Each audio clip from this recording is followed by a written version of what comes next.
So this is a really big deal to me. It's how to research and present data, specifically in real estate. And this may not be the sexiest of topics, judging by the amount of people in the room, right? We sometimes do these where there's like 50 people. But I will tell you guys, it is a hack. And it's one of the best hacks you've ever had as to how to be a complete expert, sound like a rock star, build your own confidence up, and really give you talking points to talk to clients and potential clients. And, the best example I have on this is I really, really early on, luckily got some, good mentors and teachers that told me kind of some of the stuff I'm going to tell you today. And they're like, look, just pick 2 or 3 things to just know every month. That's it. Don't try to study 10 things, try to pick 2 or 3 things. And I started in real estate. It was in 2002. Some of you were barely born then, but anyway, I started real estate in 2002. And I kind of have always chosen absorption rate, inventory type things. So I always kind of studied like inventory supply, and then the relationship between active and pending units. It's just kind of what I always chose. So I'd be like, but inventory supply was kind of always my thing. And so I'd be at a cocktail party really early on in my career. And by the way, and medium price. I don't know why, it's just always, those are my things, we all have our things. And I'd be at parties or dinner parties, and someone would ask me something about the pink house around the corner. And I was like, well, crap, I don't know what the pink house around the corner, so I didn't see it. It must have sold. I didn't know anything. And I would say, well, this is what I know. What I know is we're at an 8-month supply right now. And our median price this time last year was, this is back in the day, right, was $575, and it's like $625 this year. So, it would not surprise me to know that pink house around the corner went for a little bit more. I'll have to look up what it sold for, but yeah. And I always would spout out like 1 or 2 statistics that made me sound so smart. It was like, it totally got me out of a lot of things. And from the very beginning of my career, I would start almost all my meetings with data, right? Reporting data and statistics. So it's really important to learn how to present it and learn how to present it to get what you want. So that's what we're going to go over today, and just break in with any questions. So let's start with what data to track. And this might be a good place to take some notes, right? I just kind of told you an example of what I kind of chose to track over the years. But I want to talk to you about where I get them. So the first place and the easiest place is Matrix. InfoSparks, and on the NWMLS, when I say Matrix, and for years we've called it Numels.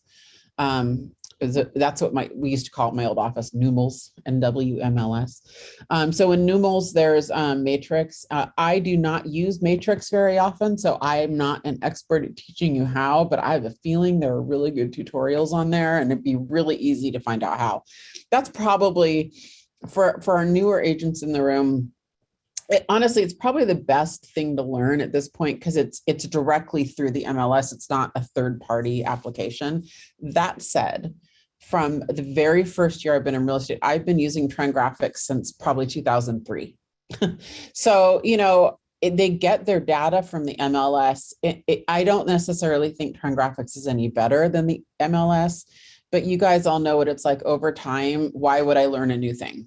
There's just no need to learn a new thing. So I tend to teach and use Trend Graphics. It's not me. I'm not necessarily advocating that you use it, but I love it. And we're going to talk a little bit about why I think that it wins with some of their charts. I think that their graphics are really great, but I have a feeling the MLS will get a lot better with that. The other source that's somewhat new to me is Showing Time. So my friend Seychelle Van Poel and I did a whole webinar on how to present data. And she has some fascinating applications with Showing Time. Robin, maybe we can dig up. I don't know how hard it would be to dig up that link. Yeah, you're so good. Ladies and gentlemen, Robin Hooper is amazing. You should tell her that in chat. So Showing Time, do you remember what it was she tracked, Robin? It was like she sits and has this really compelling presentation, if I recall, with her sellers based on showing time stats. And I think it had to do with, she looks at number of showings per price band, per price range.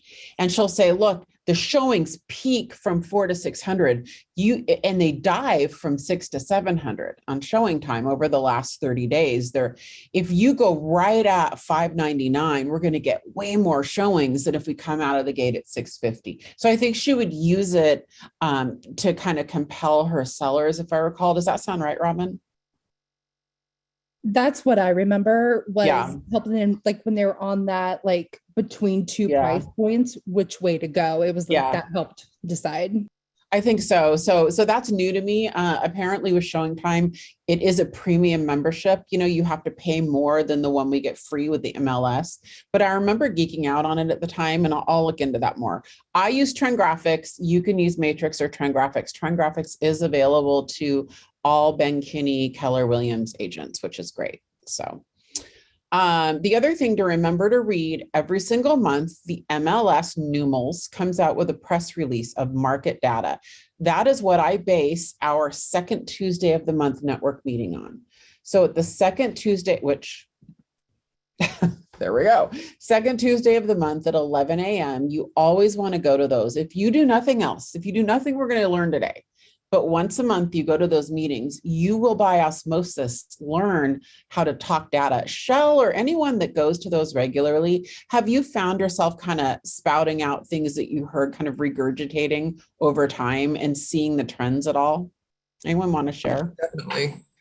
Especially, I think it was one of the most beneficial things when I was super new, because even if I didn't know what it meant, I'd be like, I think I just heard something about that on our team meeting. Let me go look at, I remember this, and, basically could kind of spout what I did remember. Yeah. And it could have also bought me time to go look in, but at least recognize the question, which I wouldn't have otherwise. Yeah, thank you for sharing. And I think it's more that, like, you hear it time over task over time over task over time. And if you go once a month for a year, you will start hearing things, and you'll start hearing how I deliver them. And then my goal is to just feed you, and you just, take it, and you then hear yourself saying it would be my goal. So those are completely market driven and data driven meetings, right? The 8th, Tuesday the 8th, Ben Kinney is going to come and do the State of the Economy, which is going to be incredible. So that'll be great. So usually you're stuck with me. Sorry about that. Okay, so what to track? My recommendation is you don't find 5 things, you don't find 10 things, you find 2, maybe 3, that's about it, right? So different options, and you can choose our homes actively in the market. I like that one. One of them or 2 of them or 3 of them are just going to resonate with you, and you're going to fall back to them over time, right? So I have a lot of agents I know who are like, we have X amount of homes active on the market. And they always know that stat, and that's what they track. And I think that's really, really important. I have a lot of agents I know who really are focused on the number of pendings. Every single day they look at the MLS and they look at number of pendings. That's kind of their thing, right? Same with solds. Expired and canceled, I will say, I haven't tracked them religiously. Expireds and canceleds are something, as markets shift over the last 20 years I've been doing this, I will start looking towards them now. I'll start kind of, okay, our interest rates are going up. Are we going to start? Because what happens if you see an increase in expired and canceled? Anyone? You know what's happening in the market? What about days on market? Either expireds and canceled or days on market.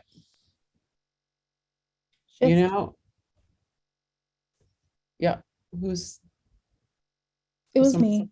Oh, what were you saying, Robin? It'd be a shift. You start seeing the days on market getting longer. And when days on market starts getting longer, it's a pretty quick shift, because let me just lay it out for you guys. Okay. 2 months supply or something right now, very low supply, right? If you extend days on market, say 10 days, right? Even that 10 days starts adding the supply, right, pretty darn quickly. And it does not take long before listings start sitting there. So if all of the listings in one particular neighborhood sell with multiple offers, and then some unlucky seller, that always happens, keeps going up on the trend line and they keep pricing high. I have an interesting chart to show you a little later. They price high. They're the ones that get stuck. Rates, go skyrocket. And for whatever reason, we pass multiple offer deadline and they don't sell multiple offers. Has that happened to anyone here yet? Like you're the one, it's the worst, right? Okay. So, what happens when, is that seller really happy with the listing agent when you're like the first house in the neighborhood to not sell multiple offers for a while? So expired start happening, right? Because during the shift, the sellers don't know you don't know a shift's happening typically till you can look back and see it, right? So during, they don't always know it's happening. So we tend to see more canceled and expired listings because there's a disgruntledness happening because expectations weren't managed. And in the listing agent's defense, sometimes these just happen in real time, right? That's another class, how to manage seller expectations. But this data, if you're constantly showing your sellers the data, you should be managing it fine. You guys can't control the market, so don't get blamed for it. So you got to be a good communicator of the market. Make sense? Okay. All right. So these are some things you can track. Tracking new listings is a really great one too. How many new listings are coming on, especially in a market like this, right? I tend to track, absorption rate, inventory supply, and absorption rate effectively. I track active depending listings, what the absorption rate is. So to me, there's active pending sold. And to me, sold, I'm much more interested in the pending listing because that's the relationship of the market buyer and the market seller coming together. That that the house is sold. From pending to sold to me is more a function of financing, inspection. It's more of a transactional stat. So few deals fall out. I'm not really that interested in that. I'm worried what was compelling enough to sell and at what price and what product and what area. So I always want to know active depending and then inventory supply, and medium price would be my other one, I would say. So whatever yours is, I'll show you the charts that I've used for almost 20 years, but you guys decide and you choose 2 or 3 things and you stick with them, and you should check them monthly. Because you're going to start all your meetings with them, all your buyer and seller meetings, what happens is I don't really check them monthly as much as I'm pulling them for every meeting. And we all tend to work in the same areas. So you're presenting them so much, you're looking at them more than monthly. If you're going on 2 or 3 meetings a week, which you should be, you're looking at them 8 times a month, right? You become an expert really quickly. All right. Any questions on that? Comments? Anything you guys want to add on that part? Okay, we'll get into some charts and graphs and all that in a minute. Just interrupt me. I use, what time frame should you be tracking? So I use 14-month graphs because that is Trend Graphics default. I like it because it's a little over a year. I like that. It's just enough to kind of basically show a year. So I like that as a default. However, there are times to pull out historical graphs, 10, 15, 20 years. And this is probably a good time. So I specifically made a slide for the market that we're in now. And for anybody watching this on recording, we're in January 2022, where we're going to start seeing rates go up. We've already started to see them go up. And so we're seeing rates go up. So we're seeing a flurry of buyers now. Right. But what we have to anticipate is that there might be a point where buyers might get a little spooked. So we pull out the old, 30-year mortgage rate chart. So this is good to show them that, look, yeah, they're going to go up. But even if they go up to here, look at how historically low that is. And to show them that visual and context, right? There's a reason to do that. It's extraordinarily compelling, right? And so you're not getting them as micro focused on 3 to 3.5 to 4, which they are very micro focused right now. We can spread out now and go, it's going to be fine up till 5. This is the 5 right here, right? Look at that. It's still super strong. So, there are times when we're presenting data that we want to go historic. The other time, and look, it's a super hot market now. I can share with you, see this little dipperoonie? I can share with you that, when you've been in this business for 5, 10, 15, 20 years, you sell your clients' houses and then you go and sell them, hopefully. Right.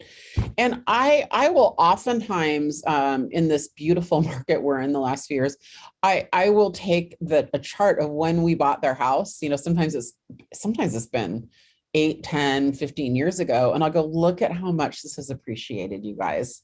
Like, I just think it's like a victory moment that we can celebrate. We can use the data to celebrate and just, you know, look what your net worth has done. Like, you've made $1 million just from this purchase. That, remember that when we made that, you were pregnant and now your kid's in high school, you know, or whatever it is. Like, I use it for that.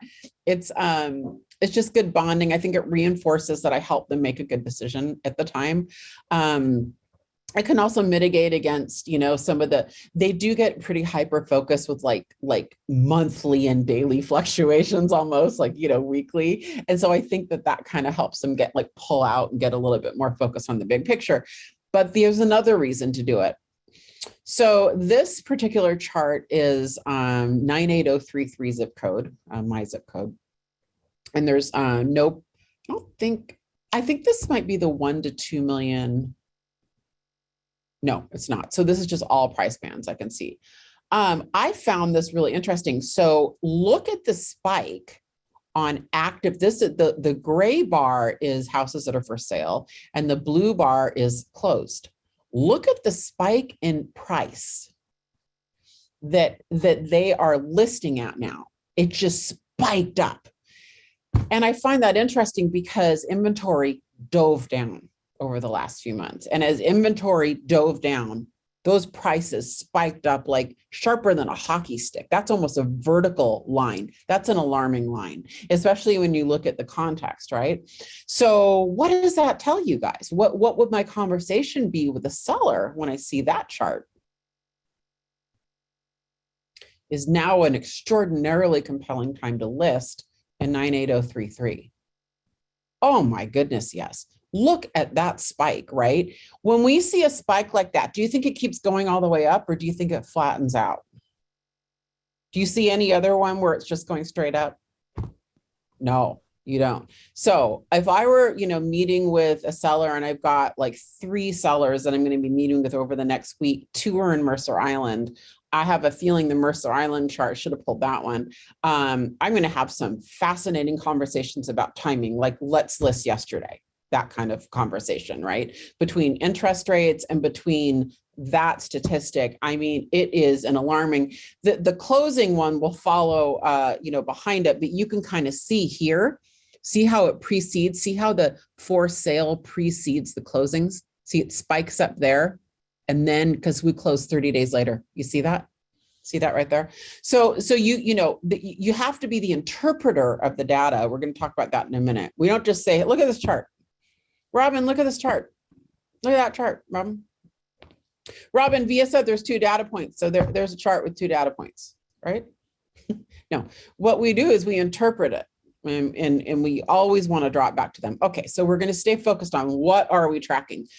You know, anytime you present data, if you're going to present more than one geography or one price, but you want to go macro to micro. So all prices down to your specific price point. Big geographical area down to the most, you know, the most minute we could typically pull a zip code, right? So you want to start macro to micro. If you have, so, you know, the extreme would be entire MLS, county, metro area. Metro area would be like East Side or Seattle Metro or, you know, anyway, I can't think of any other out of the area examples, but city on down to Kirkland, down to 98033, because those of us in Kirkland know 98033 is different from 98034. It's different. Bellevue, 98044 is really different from 98005. It just is. They're just very different and very different from 98006. So they're very, very different zip codes, right? 98155 is a very different zip code from like 98105. You know what I mean? So in a time crunch, though, always show just the micro. If you have an attention span or a time crunch and you just show show whatever you got to show, right? And don't ever show all of that, but I'm just saying pull one or two to show a contrast, right?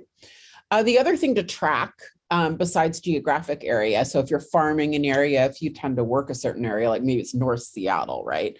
The other one is specific price points. So especially true for our luxury agents that are joining us today, or you want to be in luxury.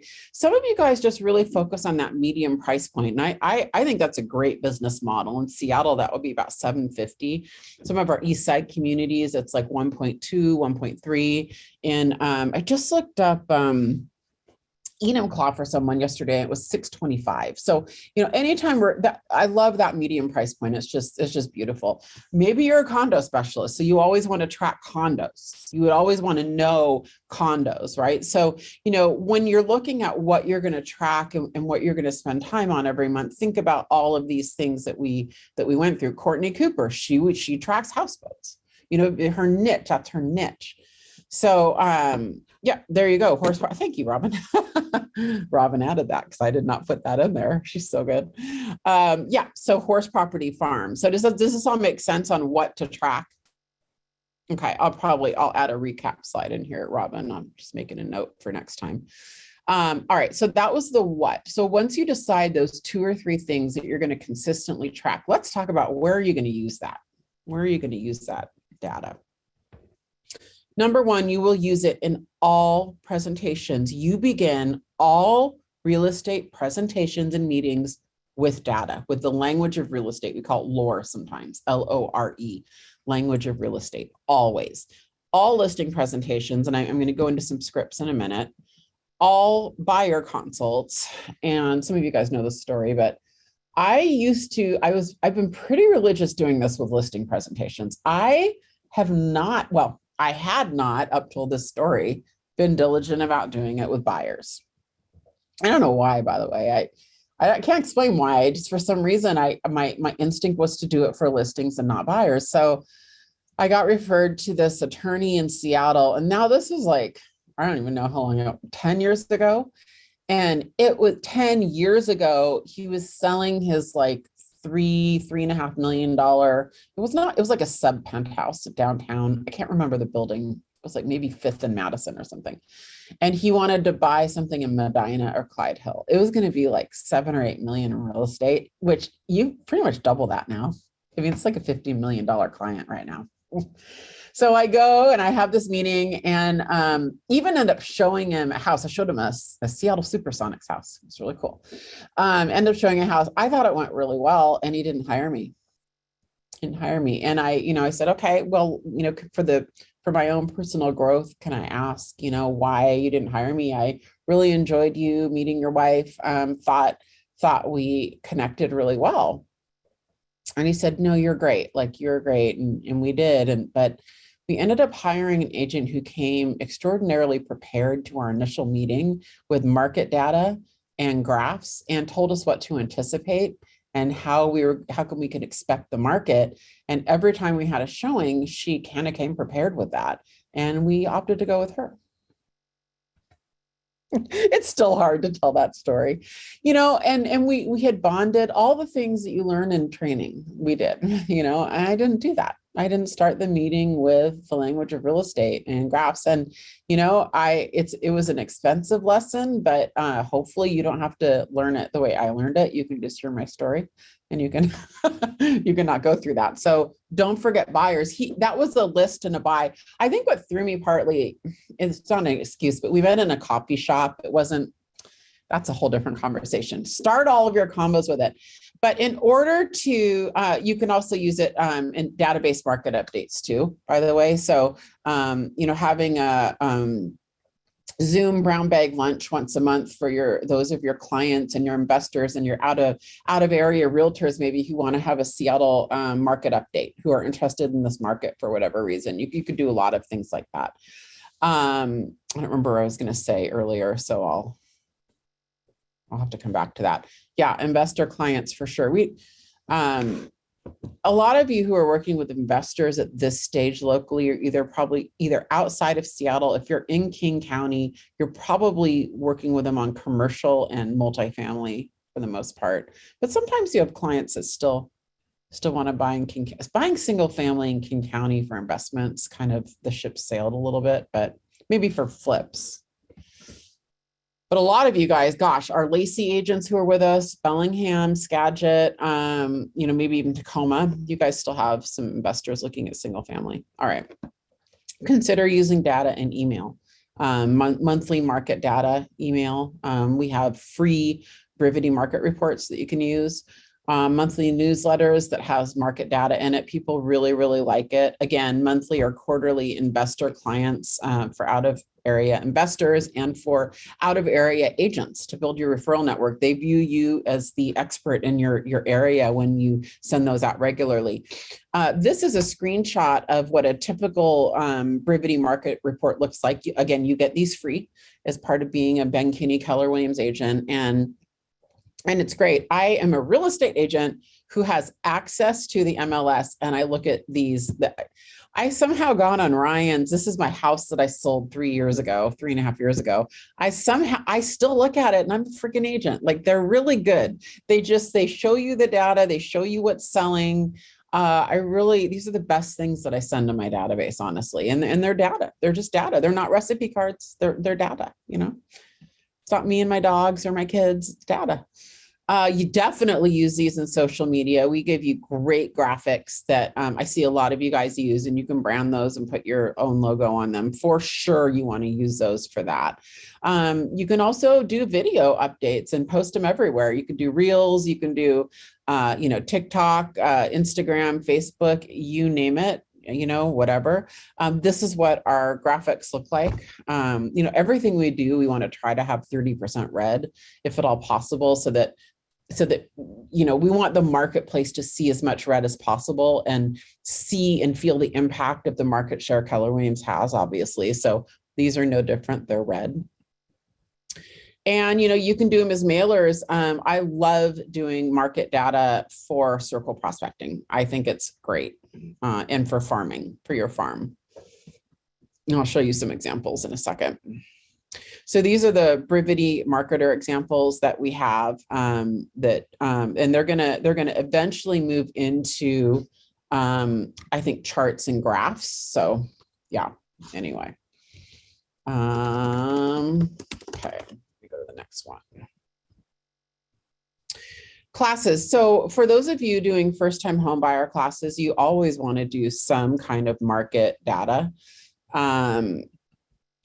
You know, seller seminars. I had my friend Sue Adler on one of our webinars talking about how she does seller seminars, which are effectively group listing presentations. If you ask me, they're phenomenal and they're great. And you always want to use data because you want to teach them what to anticipate and what action to take. We'll talk about that in a minute. I think, you know, investment seminars could be great as well. Okay, seller updates. You don't need to do those now as much, but when the market starts like switching and shifting, you have to, like, once your homes are on the market 30 to 60 days, it's some of our new agents, it must be shocking, but you know, that is a normal market. Like, you have to get used to working with buyers for 1 or 2 months and why isn't my house selling and all that. So when the market shifts again, like, you know, you have to do weekly updates for your sellers. You have to keep them posted on everything. All right. So any questions on where to use it? Pretty obvious, like use it everywhere, right? But start all your meetings. If you're just going to write one note, start all meetings with market data, right? So I want to talk about how to make that not boring, make it quick, and make it relevant, and why. Anyone have any guesses as to why we want to use market data? There's a bunch of reasons, but.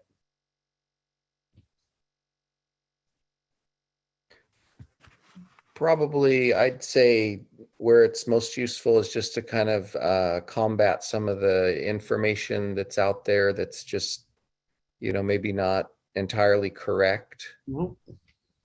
Yeah, that's right, Nick. That's right. Who else? Why? We're going to get into the how, but why? Why do we use this? Just is your role as an expert. Yeah. That's a big reason, so Shell. How, you know, you need to be the deliverer of this to be the expert, for sure. Someone else was talking. We want to just also educate our clients and let them know the right expectations, so they're not disappointed. Yes. Yes. Who said that? I missed. That was me. Alejandro. Okay. Yes. In fact, that's like the perfect transition to this. So first of all, there's three main ways or reasons, I should say, that we use data. It's to celebrate, inform, or engage. Let's talk about engagement, because in our case, we're using data in a sales capacity for the most. Sometimes it's marketing, but we're using it to bring someone into a desired outcome. So we have to keep their attention span up. It's very hard. Has anyone here read the book Pitch Anything? So I just finished Pitch Anything. It was a fascinating book. I highly recommend the first half of it. It's a fascinating book. And in Pitch Anything, he talks about keeping someone's attention is one of the hardest things you can do during a presentation. Half of you are probably asleep right now. This is like you're bored out of your gourd with this presentation, right? So we really want them to be engaged in data. And if I said to you, we're going to talk, you're here, God bless you, but we're going to talk about data. I'm sure you're like, this is going to be the funnest class of my day, No, you weren't, right? I'm sure you weren't. So we got to keep them interested, right? So I have some scripts that I use, basically, this is really basically the script, and it it's like this. So Shell, that's your cue to unmute, because you're going to role play with me, Shell. So Shell, what are you hearing about the market from your friends and family and coworkers? Well, I'm hearing that it's crazy, like just a million offers and nobody can buy anything, and it's really hard to sell because you have no place to go. Yeah, right. Totally. And I get it. Like that water cooler talk is, somewhat accurate. But right now, what we're going to do is just spend a few minutes, excuse me, looking at what the market's really doing on paper. And we're going to focus on your price point, your neighborhood, and use data to actually understand what's happening right here, right now. Makes sense? Because Shell, everything that we're about to talk about today, pricing, home analysis, everything depends on this next conversation. To make it dramatic or anything, all right, I'm ready to listen. Well, I do say that. In fact, it's funny because I typed this up a little while ago and I'm realizing I say that and I didn't type it. I need to add that. But I do say that. I said the filter by which we talk about the rest of our meeting is going to be this conversation. That's my script, right? And it gets, because that's the outcome that I desire is I want to steer them towards the right pricing strategy for their house. But 90% of my I don't really work with a lot of buyers. It's been a long time. I'm embarrassed to tell you how long it's been, but when I work with sellers, my outcome is always about, pricing and strategy here, right? And then the secondary one is I want to sound like an expert and be an expert because I want to get hired, but I sort of walk in assuming I'm going to be hired anyway. So, that's different. That's a different class. It's a different class. All right. So my other, script is, hey, and this is more of the high D, like if I know I'm just not going to have you very long. Hey, Shell, before we get into pricing, I just want to take a moment to talk to you about the market. Have you heard about it lately? And then I go on to say, this is what it looks like on paper. Okay. We're going to talk about what it looks like on paper. So that's kind of a shorter version of that, right? The other one, when we walk into inventory supply, is I give them a whole script around what inventory supply is. So the first thing I'll say is, okay, Shell, the first chart we're going to look at. So obviously you're in the 98033. We're in the 98033 area code right now, right? And then I just want to have a quick talk with you about what we're going to see. So a balanced market, which means it's not a seller's market or not a buyer's market, is anywhere from a 4 to 6 month supply. By the way, back in the day when I got into real estate, we used to say 5 to 7 months supply. 6 months was a balanced market. That number has crept down to 4 to 6 months. The standard has changed so that, 4 to 6 months, 4 months, it's still hard for me to say that feels like a seller's market, just to be clear. Anything over 6 months is what we would consider a buyer's market. And to give you some context, Shell, back in the like 2009, 2010, after the when we were going through the Great Depression, I had some neighborhoods that had like 18 to 24 month supplies. I think I had one high-end neighborhood once that I sold it. It was like a 36-month supply, right? So what happens in a buyer's market like that is prices get super flattened and they depreciate because a buyer has 20 choices. So if they go to house A, and if house A doesn't want to play with them, they're going to go right over to house B and say, okay, I want lower. Will you give it to me? And then house B says no. Then they go to house C. House C says, okay, yeah, I got to get out. I got to move, right? I'm relocating. So when you have that much choice and that much supply, it really, really flattens appreciation, right? It puts buyers in control. When you go under a 4-month supply, however, you're in a seller's market. And in a seller's market, the sellers have control. There's not a lot of options, right? And it really spikes pricing. And you go under a 3-month supply, you're a really strong seller's market. When you go under a 2-month supply, you're pretty much on steroids. Like you're in a housing emergency. Under a 2-month supply is where we are now. It is beyond, there's not even enough inventory.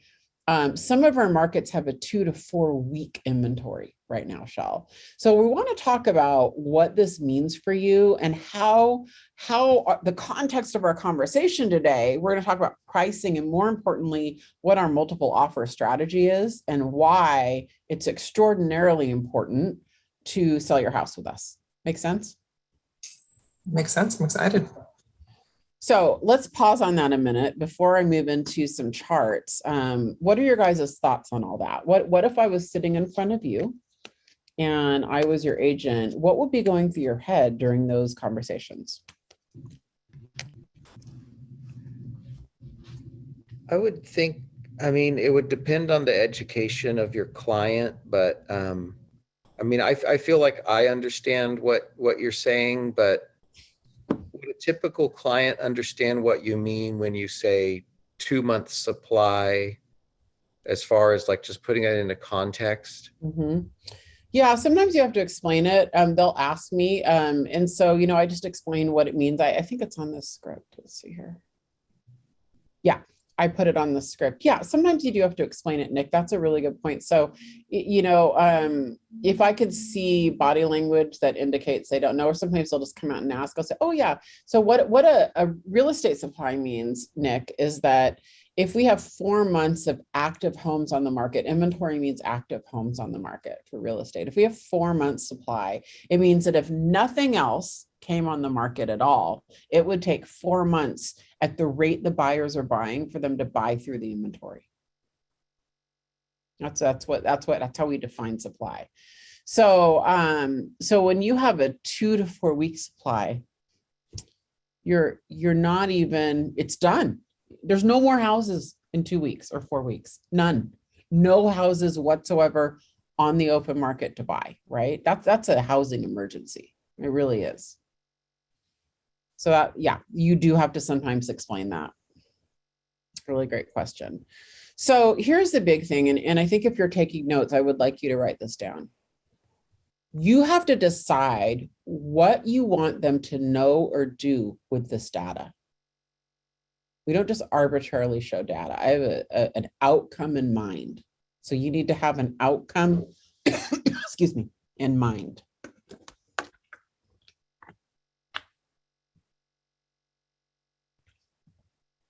We talked about this already.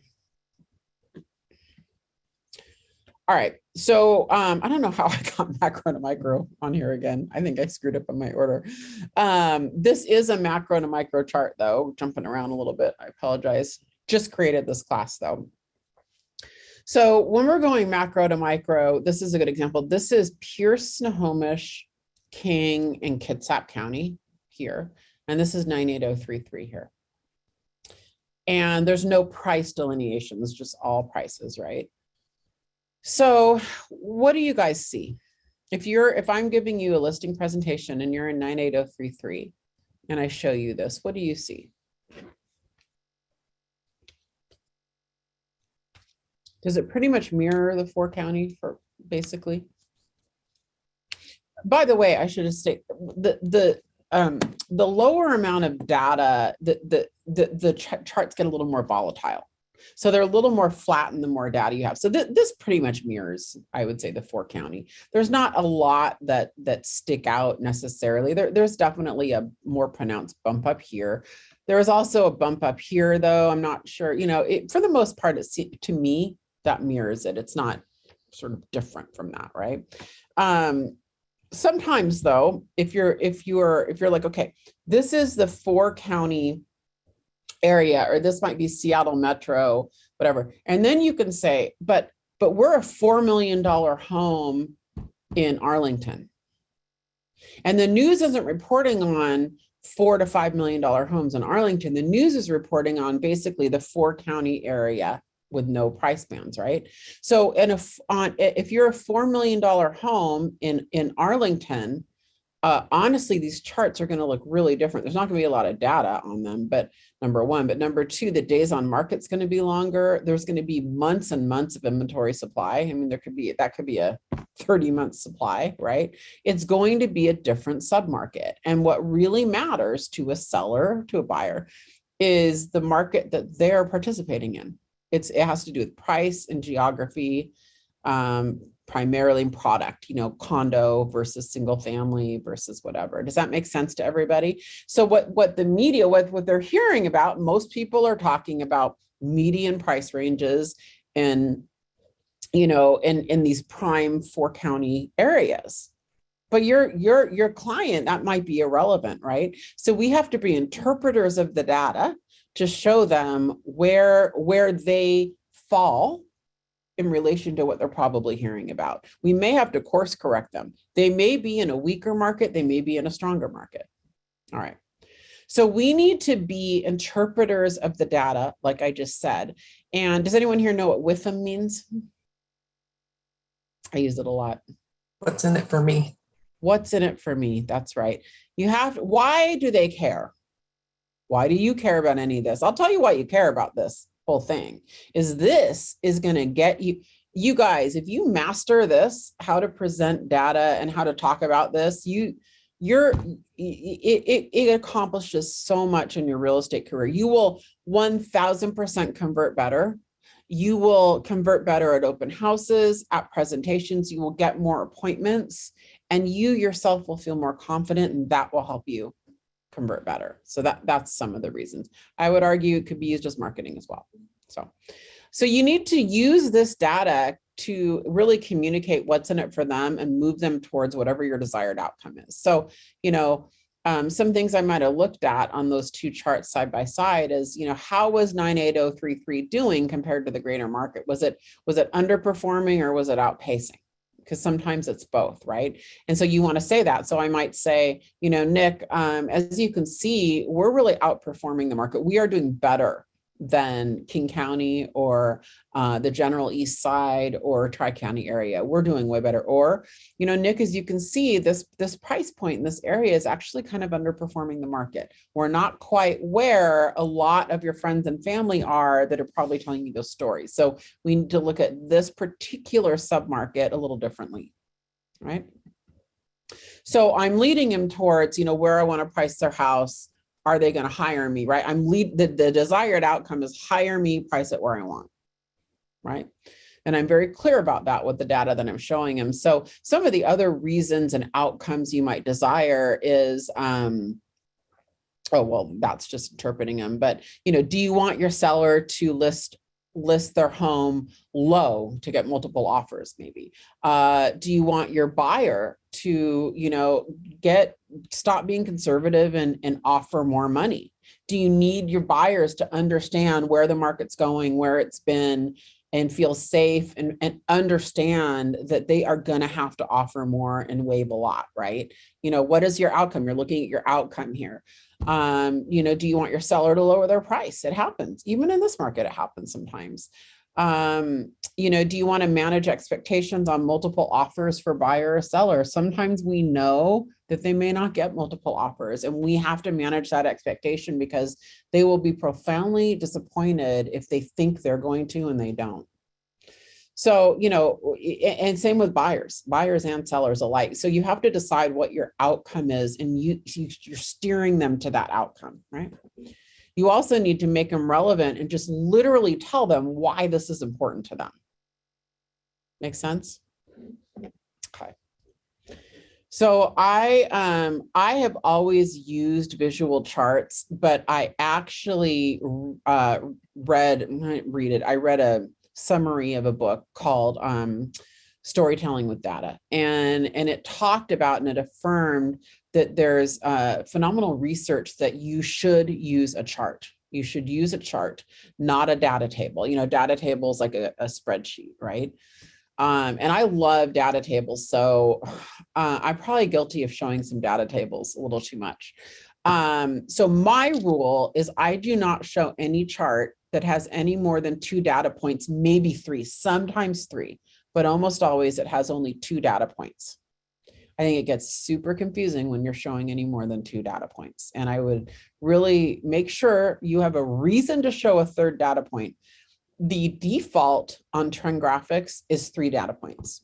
It shows you active listings, solds, and pendings. I delete the solds. I just show active and pending because I told you why earlier. I just don't think solds are something that are interesting to track for me. But it's fine if you want to. I want to see what's active and what's pending, what went pending. Because I want to look at market action. What put a market into action? That's what I'm looking for, right? So you delete any unnecessary items, anything at all, even like 3D shadows, borders, minimal labels. Keep it as absolutely simple as possible. Ideally, you neutralize the back, like you only highlight the data points that you want to keep, right? So these trend graphic charts, I showed you that interest rate chart I showed you, they're just great charts because they just pop out at you what you want to see. Those graphic designers knew that, and that's all that they highlighted, right? So we don't want to use complicated charts at all. Very, very simple. Interesting from that book, no pie charts. That was news to me. Apparently your brain, it creates visual confusion because you're trying to understand and interpret it too much. And they're not listening to you now. They're focused on the pie chart. That was new to me. Same with those donut charts. You're not supposed to use those either. So there you go. That surprised me. Does that surprise you guys? Anyway, interesting. So I use bar charts for the most part, as you'll see. So these are my the most common charts I use. These are literally my charts. So you can see here, and this is me in role play mode. This is how I would describe this chart to a client. So Alejandro, seller, you're my seller. What you're looking at right now is a 14-month chart for Area 560. So Alejandro, Area 560 is the 520 freeway, right? Bordered on the south to, I don't even know I don't know where 560 is. I think it's like 116th, and then Lake Washington to the Redmond border. That is kind of like, mainly 98033 in Kirkland, but a little bit broader. And each of those green bars are active listings. They take a snapshot of all the listings on the market the last day of the month. And the red line you see are the listings that sold in that particular month. So Alejandro, it's unbelievable for me to show you this because not one of those red lines is going underneath those green bars. And in a balanced market, 100% of the time you would see these charts and the red line would be intersecting right along the middle of those greens. So to have a red bar above those greens means we are outselling every single month for 14 months straight. We are outselling our active inventory. Do you know how we do that? Isn't that weird? So how we do that is that the days on market is so short, Alejandro, that every single month, a group of listings is coming on the market, selling that same month. So by the end of the month, there's nothing left. And so that red bar just stays floating up there. I mean, look at these gaps. Look at that. It's an insane seller market. Over here, right over here, this is the same data shown in a different way. This is our month's supply. And remember when I was explaining to you what a balanced market was? 4 to 6 months is kind of a balanced market. Under 4 months is a seller's market. Under 3 months is a seller's market on steroids. The top of this chart isn't even a month. The top of this chart is 0.8 months supply. Look at this, 2 weeks supply. This is, that ends in September. There is nothing on the market. There's nothing on the market. So let's talk about, remember you were asking me about timing. I had to come to your house and show you this in person. And I had to make you see yourself how urgent it is for us to get your house on the market right now. Nothing is on the market. And in fact, I'm going to show you another chart, and I probably pulled that other, I'm going to use that a lot this week, that chart that I showed you with the line that goes up. I want to show you another chart about how really smart sellers are taking advantage of this market and listing really high, and they're all selling, as you can see from this chart. So I'm using the data for my desired outcome to get them to list now, list with me, and to, you know, price it where I want them to price it. Does that make sense? Okay. Are you sure? You guys want to ask any questions? Okay. Don't let me go too fast if it's okay. All right. Okay. It's best if you can tell stories behind this. I think, you know, one story, I have a story in my comment as I'm in the middle of the story. So, you know, if my story has the ending, I think it's going to have, it'll be a great story in like 6 months, but I'll tell you anyway, because it just happened. It happened a few days ago over the weekend. So I had some past clients. I still sell some real estate, by the way. I think it makes me better at this. So, and it makes me money. I like that. I like both of those things very much. So I think that's partly why we're all here. We all like it, but, so I had clients reach out to me last week, past clients, and I said, hey, we want to sell our portfolio, and it's 6 condos in the same complex. And then it's, you know, some land. Can you help us? You know, no, like, yeah, duh, of course I can help you. So they're like, well, we think we might want to sell all of these condos together as a package, like to an investor. I was like, okay. And the first thought is, no, why would you sell it at wholesale when we can sell it at resale? But okay, fine. So I go and visit them, whatever. And then I kind of have my chance to do the presentation. And I said, I showed Rob all the market data, the stuff that I'm showing you guys today. And I said, the trend lines are out of this world, Rob. I mean, the appreciation is not stopping. It's going to be really strong for this price point, especially over the next few months, especially as people get knocked down and they just can't buy single family. They're going to, these are like 200,000 little units, right? So, my outcome was I want to sell them retail, not wholesale. I want to sell them one by one, and then let each unit help increase the price of the next unit. And I was able to show them we can make them probably 200,000 more on their portfolio, which is, by the way, the price of an entire unit in the portfolio, right? So I used the data to help me tell the story that I knew instinctually I wanted to do anyway. Does that make sense? So I fell in the data to do it. Now, you know, the real part of that story is going to be after it's done, it'll be a better story because then I'll be able to tell you the data behind what we did. But I used that to convert somebody to get 7 listings, right? So, okay. So when to use data, we talked about that earlier. We want to use it at the beginning of all real estate meetings. Now, what I want to do before I let you guys go is I want to get on some trend graphics charts, and I want to walk you through and do some role plays on how I use this stuff. Any victims? Shell, thank you for volunteering to be my role play. Yeah, Shell. I'm in. Okay. Hold on. It's a good thing I'm shy, Shell. All right, sorry, I'm just pulling up some things here. So let me put that down. You can't see my screen, but I can see my screen, and I'm trying to, okay. So this is what we're gonna do. There we go.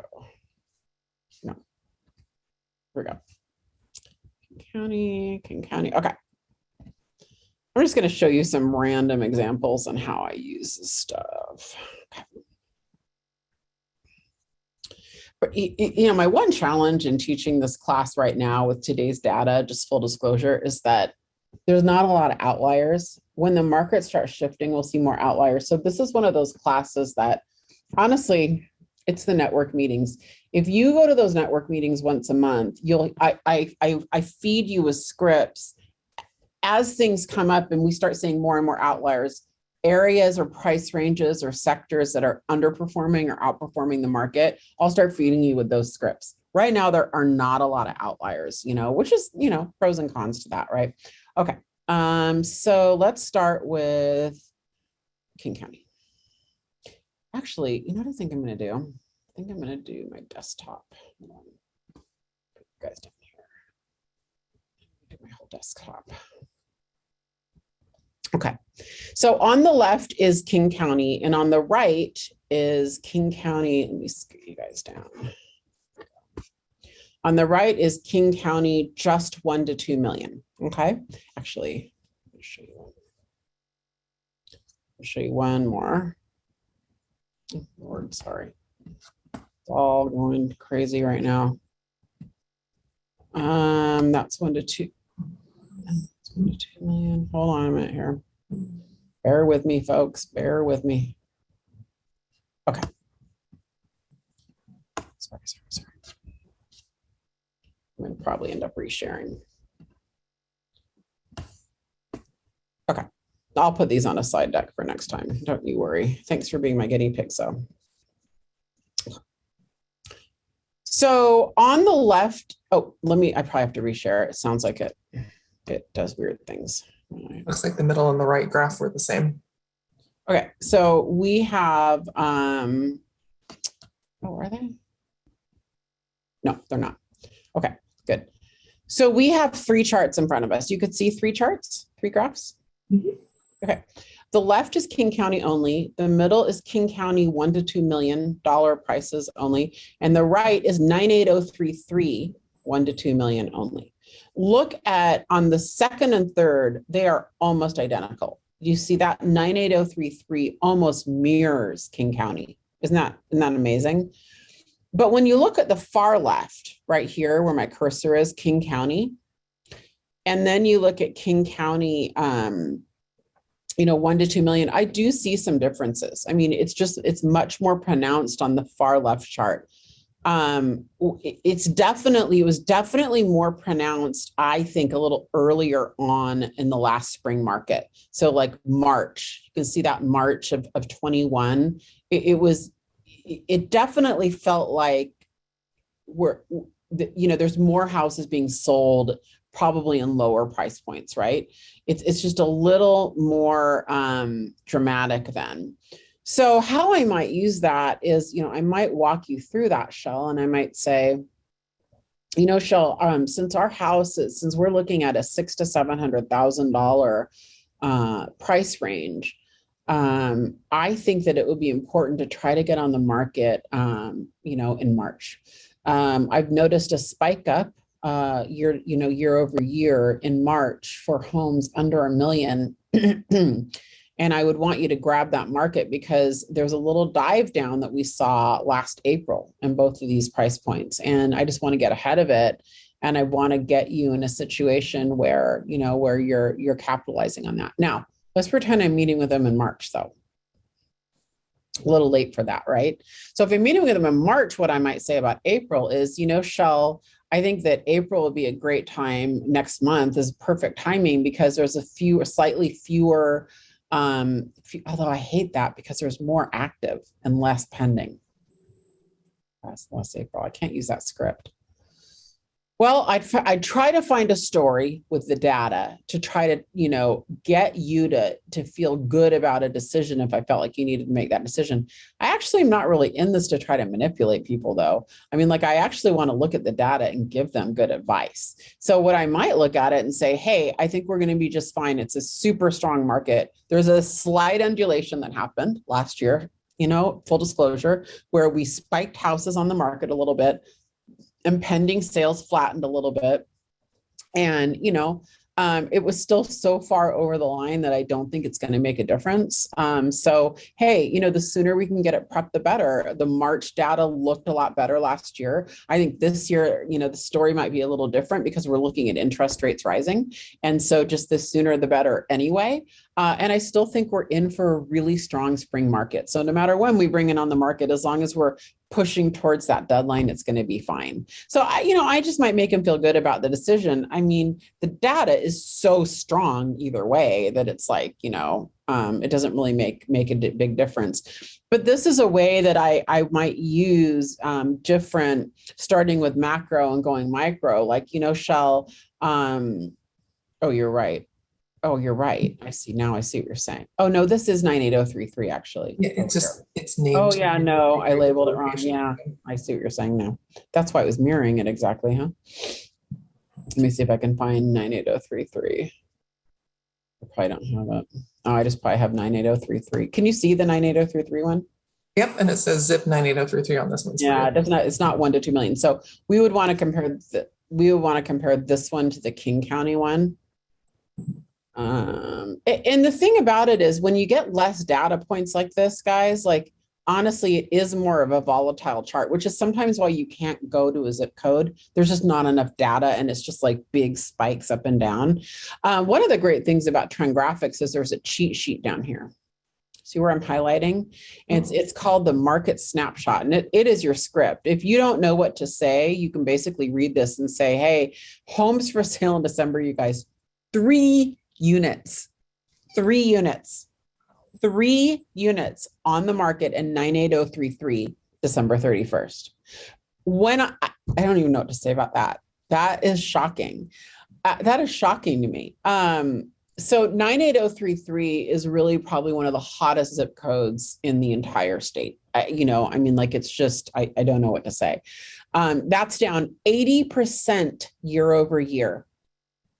80%. Oh, 80% last month, 90%, sorry, year over year.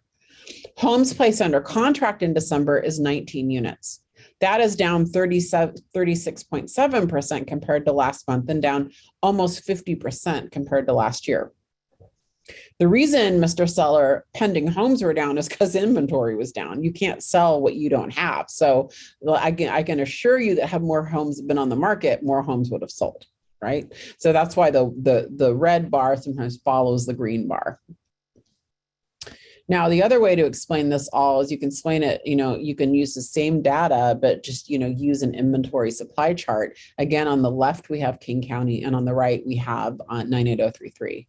And you can tell the same story. It's an emergency. I mean, it's literally an emergency when we are 2 to 3 weeks supply. There are not enough homes on the market. Side note, another thing that I want you guys to do, let me just stop the share. Another outcome that I want from this class is you guys have got to find inventory. You've got to find it on market, off market. You have got a door knock. You have got a phone call. You've got to, hit up your database, use social media. We need inventory. So there's a lot we're doing on our Wednesday webinars. Every Wednesday at noon, please join me. You can get on benkinneyagenttraining.com. And you can register for those. We're doing a whole bunch of webinars first quarter on how to get inventory. We did one on automating open houses yesterday. How to convert from those. We're going to do how to do direct mail with Frank Klesitz this Wednesday. We're going to do one on the golden, and we're going to focus on the golden letter on that one, which is how to get people to try to sell their homes off market. We have got to get inventory. It is you will 100% sell it if you can get a listing. You'll sell it. So, I just want to kind of impress upon you that that's the outcome I want from this.